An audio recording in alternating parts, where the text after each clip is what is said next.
You guys know I love podcasting and listening to podcasts, and I'm guessing if you're listening to this that you love podcasts too. Have you ever considered podcasting yourself? It is a great way to reach your audience, grow your know, like and trust factor, and not need to show your face unless you want to. If it is something you've thought about but you don't know where to start, then head over to becomeapodcaster.uk/BAP quiz, BAP quiz, to access a 2-minute quiz that will help you work out what type of podcast might suit you. That's becomeapodcaster.uk/BAP quiz. In today's podcast, we're going to look at the top 5 tools I use in my business. Let's go.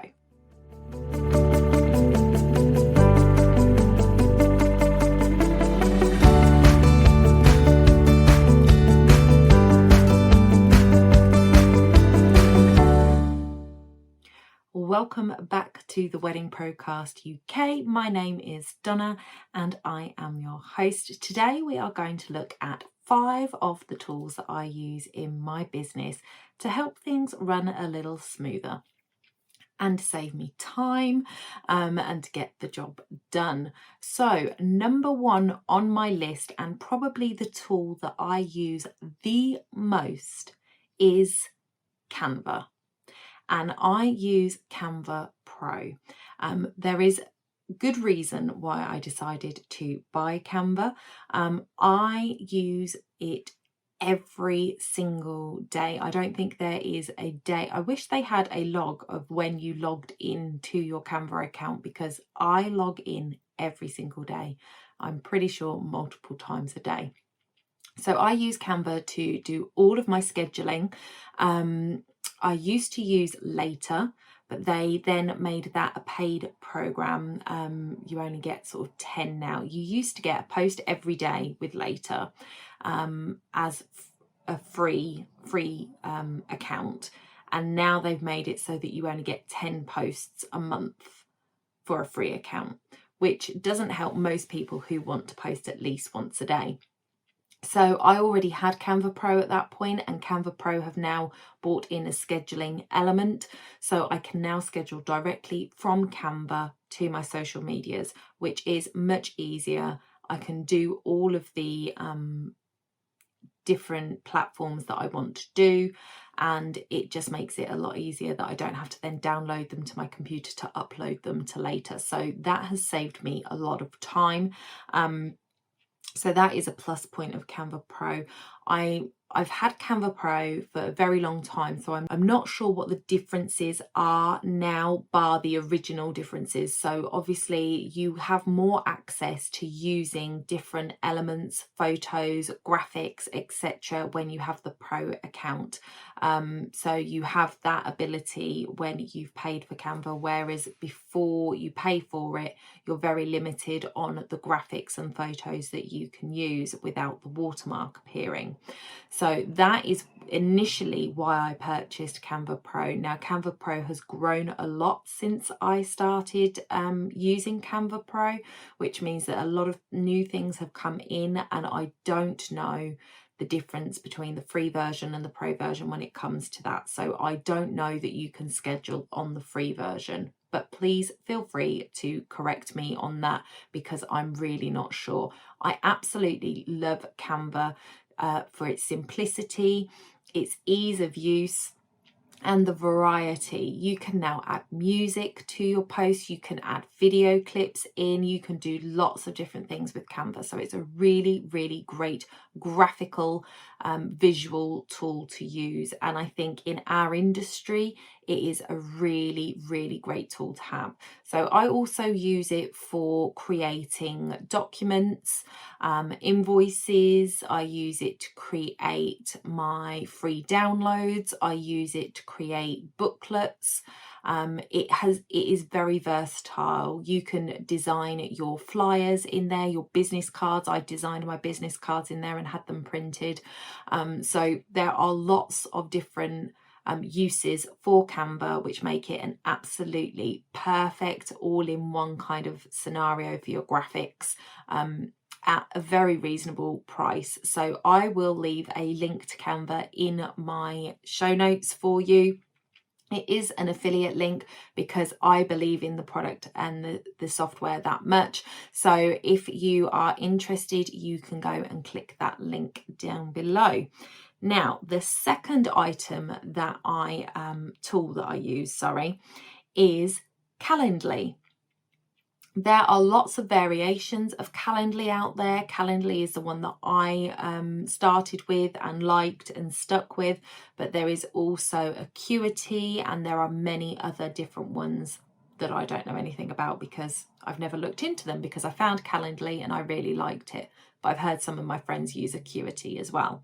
So this is a appointment booking tool. So you can offer out time slots, you can book it in your diary, and you can send a link to somebody and they can book in with you. Now, the great thing about Calendly is that you can mark it that it's a Zoom call or a phone call or a location-based meeting. So it's not just an online thing, you can actually take it offline. But what this means is that when you are looking at booking in couples for their initial meetings, follow-up meetings or anything like that, you can send them a link, they can see when you're available and they can book it. It takes away all of that back and forth. How about Monday or Tuesday? And they go, oh, I can't do Monday and Tuesday. And you go, well, I've got a slot free on Thursday. And they're like, oh yeah, great, okay, what time? And then they go, 3 o'clock. And then your clients go, oh no, we're not available in the afternoon. All of that is gone. You give them one link, they can go through your calendar, find the nearest available spot that suits their needs and book it right then and there.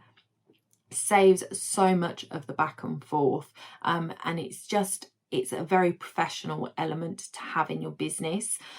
So you may think that, oh yeah, but that takes the personalization out of it, you don't get that interaction with them.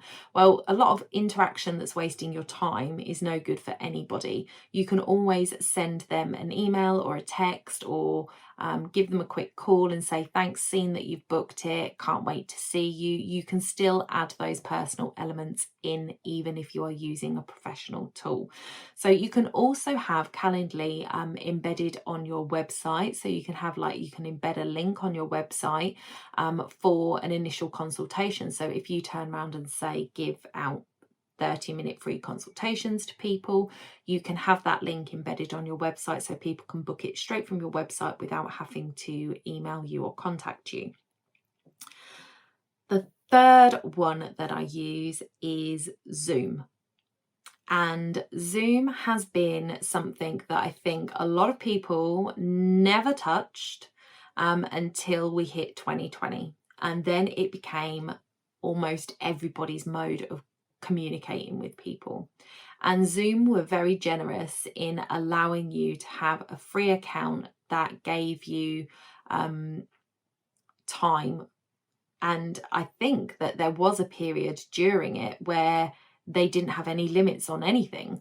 I could be wrong, but I know that a friend of mine didn't pay for it, but there was 3 or 4 of us on the call and we could be on for hours. So there's definitely an advantage to paying for it. And now that we have kind of come out of the other side of the pandemic, Zoom have now changed it that you only get 40 minutes free for a one-to-one, however many people you've got. So it used to be if it was just you and one other person, you'd be on there as long as you wanted. You could be on a call for 3 hours if you wanted, and that was free.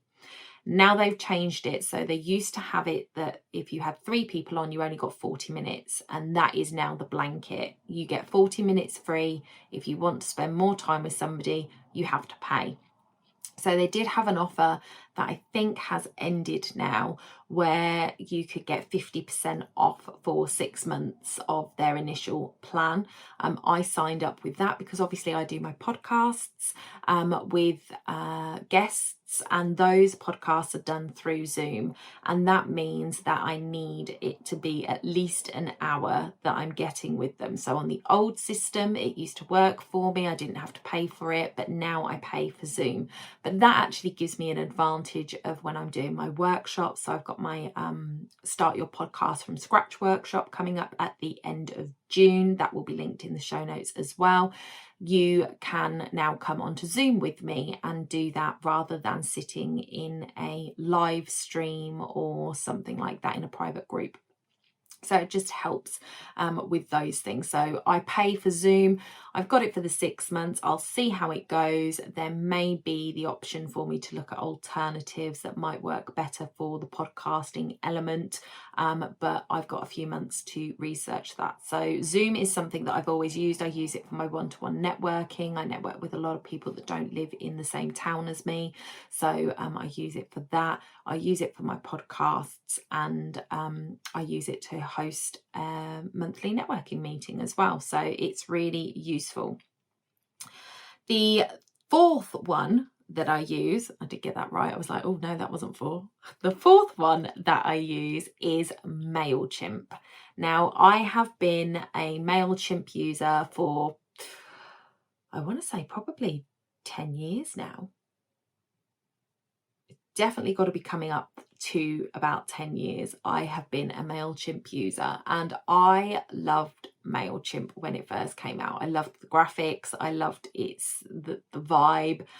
They changed the graphics. I didn't like the graphics so much, but you know, I was already in there, my stuff's in there. I like what they've done with journeys and different elements that they've added in over time, tools wise and automation wise. It's a really useful thing to have. And if you are building an audience of any kind, having an email list is really, really important. Now, I am a big fan of Amy Porterfield, and she says the money is in your list. And the thing with social media, and I've said it before, I'll say it again, is you could click your fingers and social media could disappear tomorrow. And if that happened, how would you reach the people that you've connected with? So we had, I think it was Facebook went down for 24 hours a month or two ago, and everybody was just like, oh my God, what's going on? I was actually quite relieved. It meant that I didn't have to post. But it did cause a lot of anxiety for some people with what's going on, what's happening, and you couldn't reach your audience. If you have an email list, you can reach them. You own your email list. You don't own the social media platforms. So getting people onto an email list is really important. With our industry, we have, and I've said this before, we've got a finite amount of time with our clients. It's not like a lot of other businesses where you can get somebody on your email list, you can nurture them over a couple of years, and then they might come and join you on one of your free courses, and then they might buy something from you, and then they might buy again, and then they become a customer for life. You don't get that with weddings, for obvious reasons. So we have a period of time that from when they get engaged to when they get married. And that little space of time in their lives is all we have. Now, if you can get them on your email list as early as possible, you have got the most amount of time to connect with them, to give them a good feel of your personality and who you are, how you can help them, and let them make that informed decision. Now, obviously, those decisions aren't being made on the day of their wedding, so that brings your time again shorter. So we need to make sure that when we are getting people on our email list, we are connecting with them regularly. So I always recommend emailing once a week. I think that is important, and that doesn't have to be emailing them your blog. It can be, but it could be a tip. Hey, I've just spoken to a couple and this situation came up, and I thought, oh, other people might be going through that. This is what I told them to do. Giving them hints and tips and things like that, just so that they can get to know the type of person you are through your emails. Obviously sending them to your social medias so that they can perhaps catch you on a live, maybe sending them a link to a live in your email so they can get to know and hear you in person. This all helps to build your character in their eyes and they will be able to find out whether they want to work with you or not. So having access to their inbox is really, really important. So definitely MailChimp is one that I pay for. There is a free account with MailChimp, I believe, but I just, for whatever reason, it doesn't work for me. I think I've got too many subscribers to my email list for it to work, and you just get access to all of those kind of automations. So I've said previously that if you have got an email list, you can actually write out a set of emails that go out that just go on rotation, because you can knock people off your email list once they're married.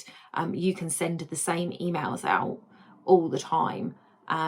You can put somebody in at the beginning of your funnel and you send them week 1 email, week 2 email, week 3 email, until they have gone through all of those emails. And then by the end of it, they've made their decision on who they're working with, and you can remove them from your email list. So that's another way of keeping your costs down with MailChimp as well, because they have it that however many people you've got on your list, there's different brackets, and the price goes up with the number of people you've got on your list. You can keep your list fairly small, because once they get married, they don't need to be on your list anymore. Now you can, if you offer something outside of the wedding industry, for example, if you're a florist and you do floristry outside of weddings as well, you may have an alternate list that you add these people to if they like, so that you can perhaps send them a reminder a month before their anniversary to the groom to get buying some flowers from you or something like that.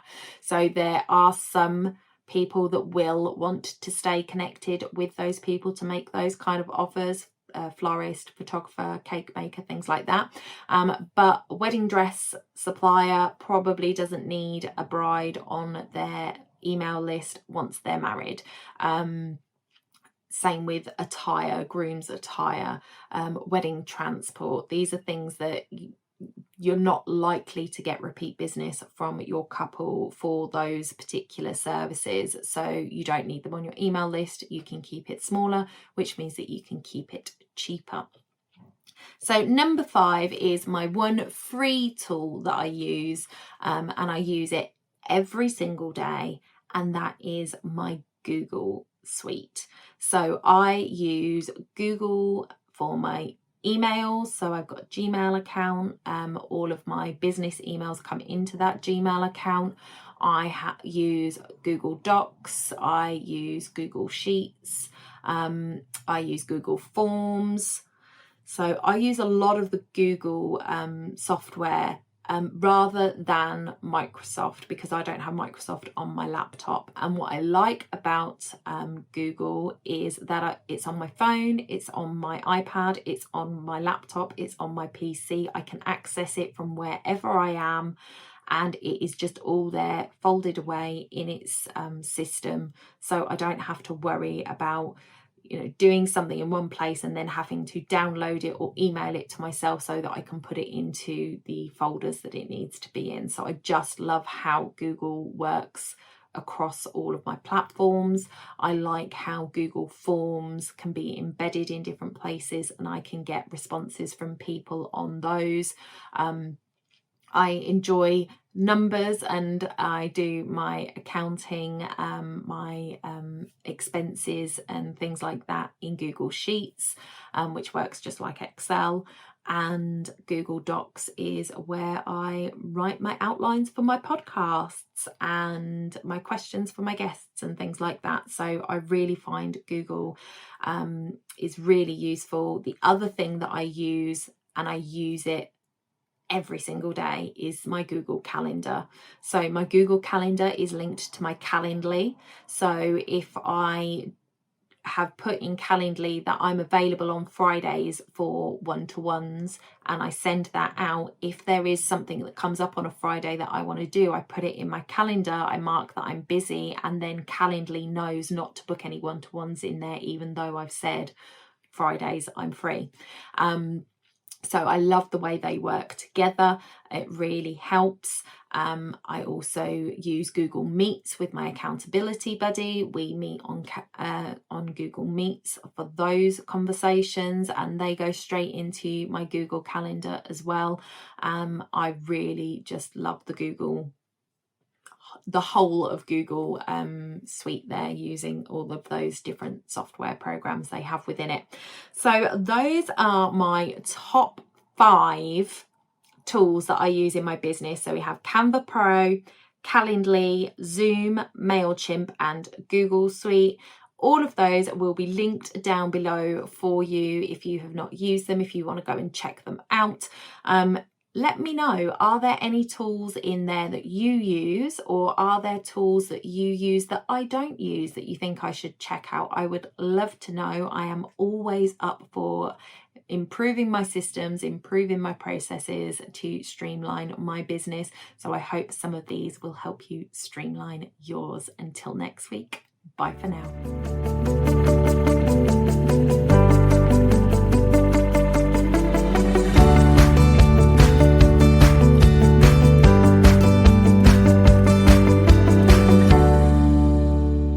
Don't forget to hit those stars and leave a review of the podcast where you listen if you found value in what you heard today. It's a free way you can help the podcast reach more people just like you.